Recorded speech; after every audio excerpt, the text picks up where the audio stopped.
Welcome to Kenton's videos. Enjoy the video. You begin by confirming you, as current family manager, can sign in and access settings. This is crucial so nothing blocks the transfer.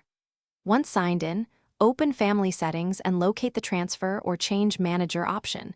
Make sure the new manager is already a family member or add them now. You'll also back up shared resources and note payment method ownership so billing continuity remains intact. Do this first to avoid sudden access loss.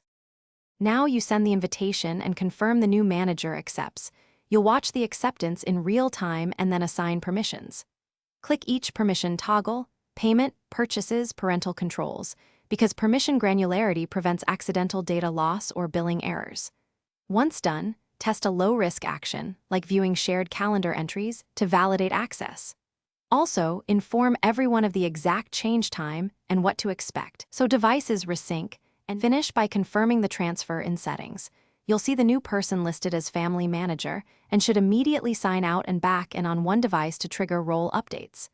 Make sure subscriptions and payment ownership move or are reconfigured so charges continue correctly.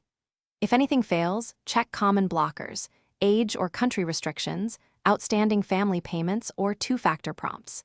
If the new manager didn't receive the invite, resend it, clear cache, and try a different browser or device to complete the change.